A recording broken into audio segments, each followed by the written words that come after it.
Check natin yung before. Pag overheat ito, overheat siya, and then okay, so pakinggan niya mabuti yung RPM.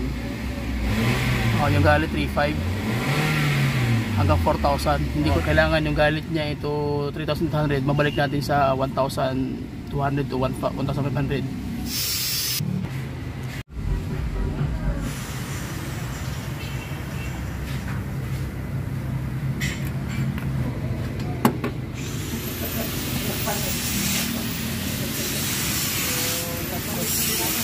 So pakiramdaman nyo guys yung after. Ayan o, ramdam na natin yung galit ng makina into 1,000.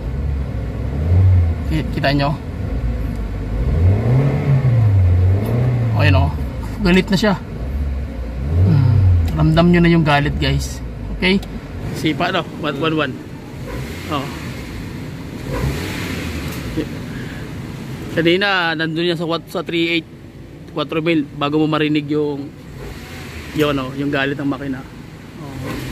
Ngayon mo 1.1 balik na siya sa standard niya. Palang araw guys, another client na naman tayo na Toyota Avanza. So ito po yung unit na features na natin noon na nag-overheat and then tinanggalan natin ang hot thermostat. So ang ginawa naman natin ng may-ari ngayon guys ay namproblema siya dahil low power yung makina niya, and then mahina raw yung hatak tsaka throttle delay, and then minsan makanaas yung loob ng makina, and then malakas na kumain ng sa fuel consumption. So hindi siya maganda na indicator na yung makina mo talagang medyo may problema sa loob. So yun nga guys, so samahan niyo ako sa basic pointers guys kung ano yung atin maibibigay na remedy nga hindi tayo magbubukas ng makina. Hindi, magpapalit lang tayo ng oil filter and tsaka yung kanyang lumang oil, tapos maglalagay na tayo ng hot engine treatment. Okay, so yun ang gagawin natin guys, basic pointers lang tutorial para makuha nyo kung ano yung mga dapat gawin sa remedy para ma-address yung concern na to. So check natin yung engine guys para makita natin kung ano yung sistema ng makina, kung ano yung RPM niya. So tara, let's go. So pantalin natin guys, check natin yung before. Pag overheat ito, overheat siya, and then nag-overheat nga. Tapos ang gawin natin, mag-change oil tayo, tapos mag-hot engine treatment tayo.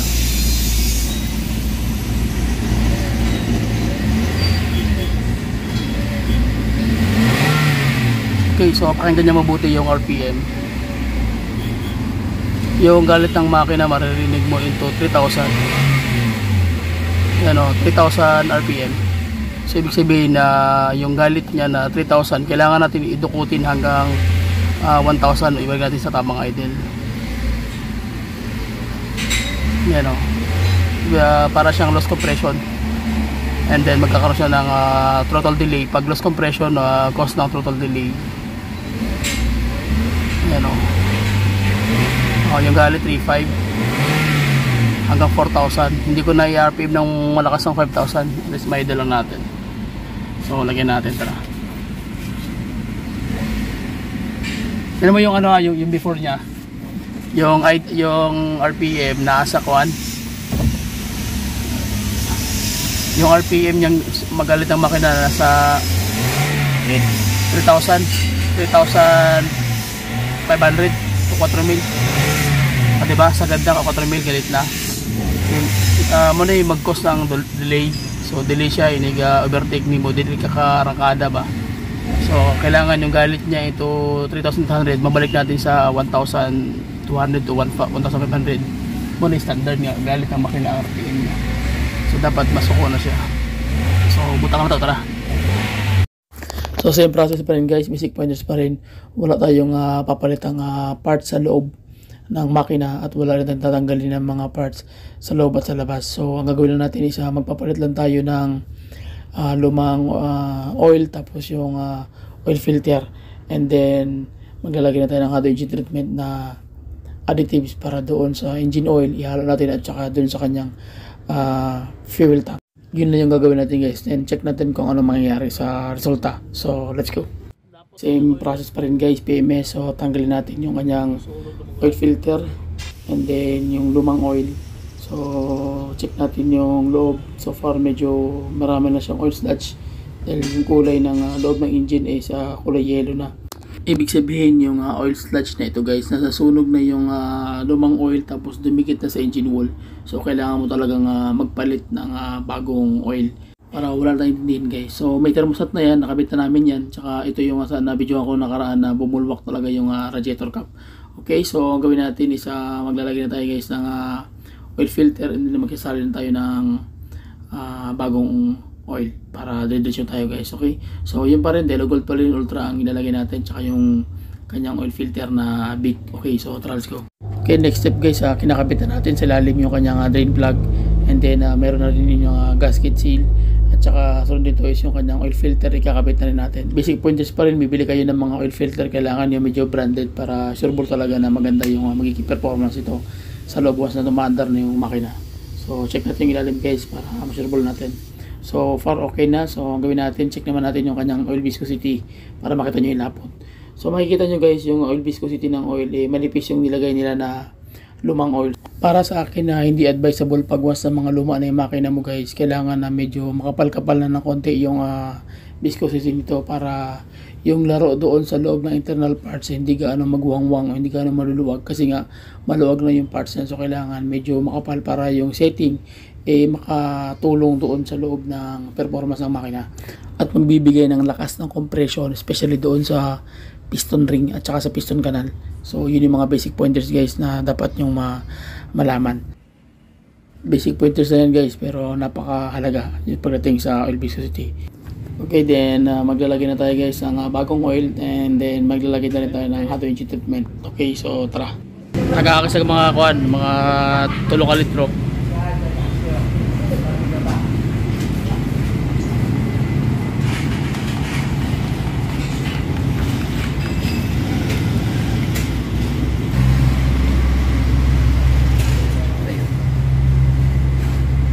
Tasok dun. Paklit na siya.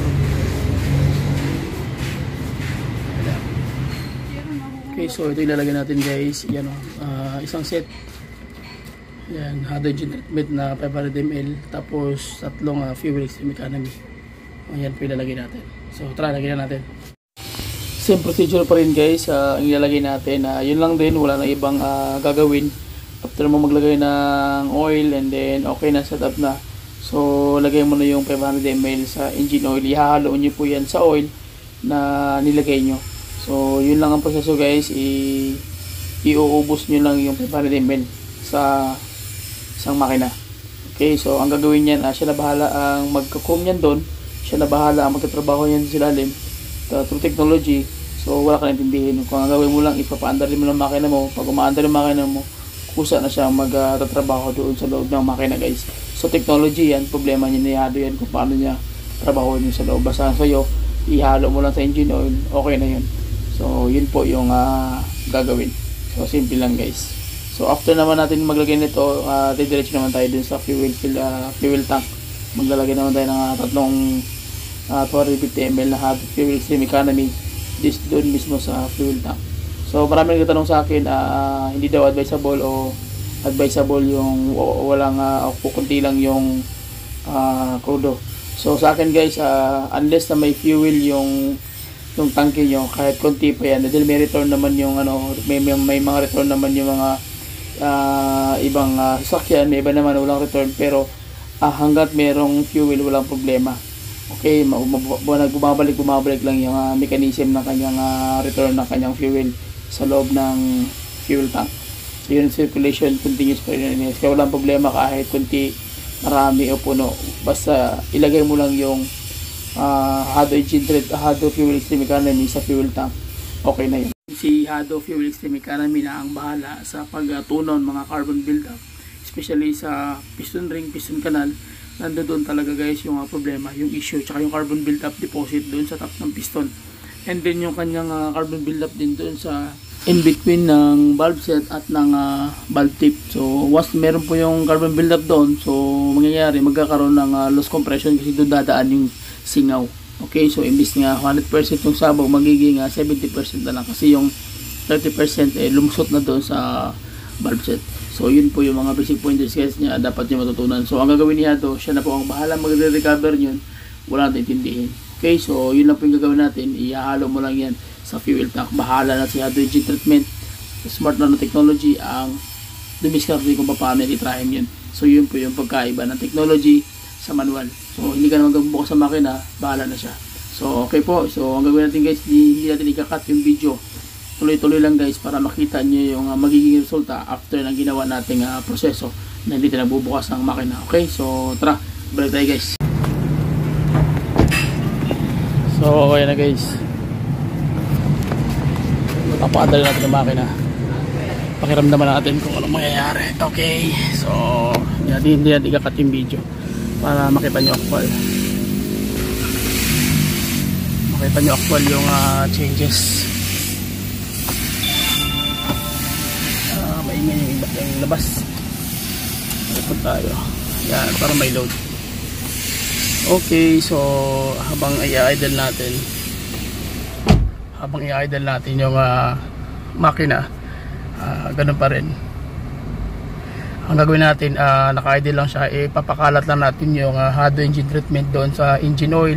Mimix siya doon sa bagong oil, pupunta doon sa mechanism ng buong engine, and then tawag dyan, tatrabaho doon sa may main rod bearing, conrod bearing, tawag yan yung valve train mechanism sa kanya. Kung may turbo siya, papasok yun sa may turbo, papasok yan doon sa shafting ng turbo, sa seal ng turbo. Ito kasi wala itong turbo. So lahat ng pwedeng may metal to metal contact friction guys, titirahin niya yon. So wala siya ibang gagawin doon kundi magdi-diffuse siya doon sa magitan ng melting chroming. So mamimelt yung mga particle materials, especially mga bakal-bakal. Tapos yung Hado yun magiging pinaka-semento. So siya magiging magdi-diffuse sila doon, didikit at magkukurom na dandahan doon sa loob ng metal surface ng bakal. So ang Hado engine treatment po is mangyayari, magagawa siya ng tawag niyan yung chroming process. So i-chrome niya yun, yung gas-gas ng makina mo, ganito mga gas-gas. Pag na-chrome niya yun, parang na yung salamin, hindi nasasabit yung mga kuko mo. Okay, so ang unit na ito is Toyota Avanza. So nag-undergo ng overheat.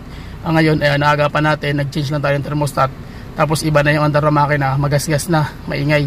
Tsaka tawag niyan yung RPM, nakita niyo naman yung before, talagang nasa 4,000 bago magalit yung makina. So kailangan natin mai-recover yun guys. Mabalik natin sa standard kung paano siya nilabas ng brand new ng 1,100 galit na siya. So dapat natin mabalik yun sa magitan ng Hado engine treatment na hindi tayo nagbukas, nagdukot ng piston ring. So wala tayong ibang ginawa kundi nag-change oil lang tayo, nagpalit tayo ng thermostat. Is normal naman talaga yun dahil yun ang problema. And then check natin ngayon kung ano mangyayari. Okay, so walang cut ang video guys para makita nyo ano mangyayari kakalabasan. So ayan guys, wala pa tayong almost 3 minutes, magpo 4 minutes pa lang tayo, pero nakita ko na yung RPM ibang iba na kaysa kanina.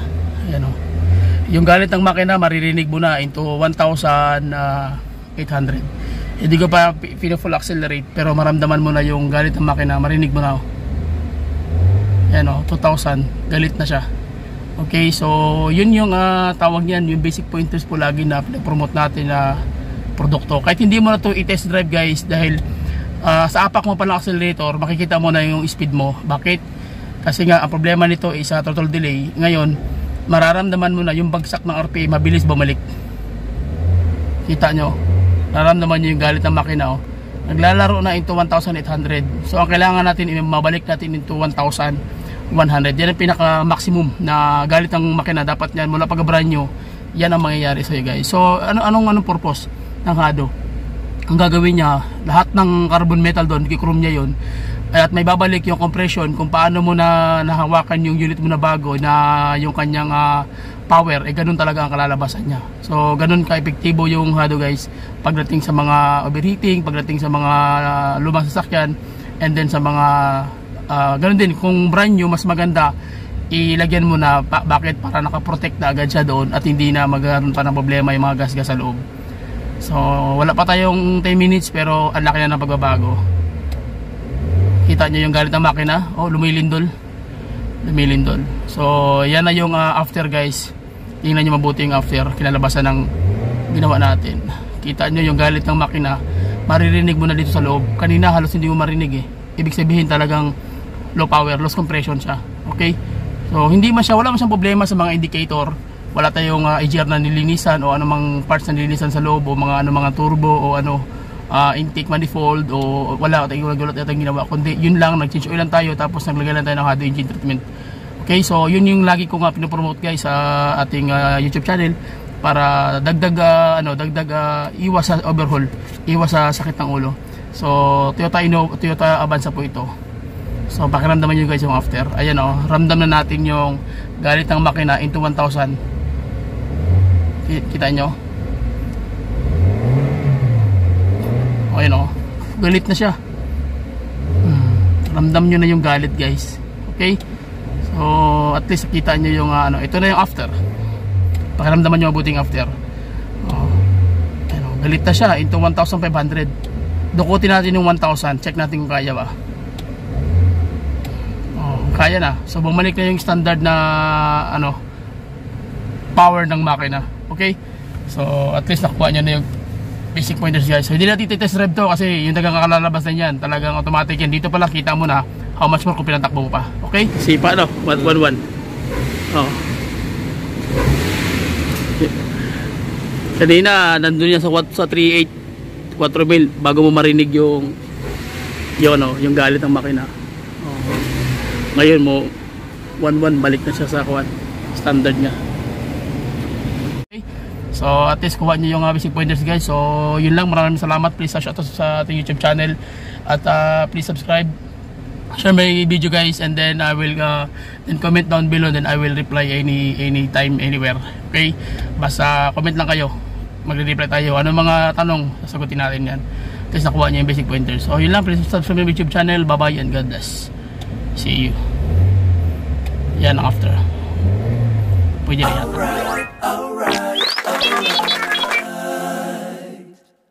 Okay. Alright.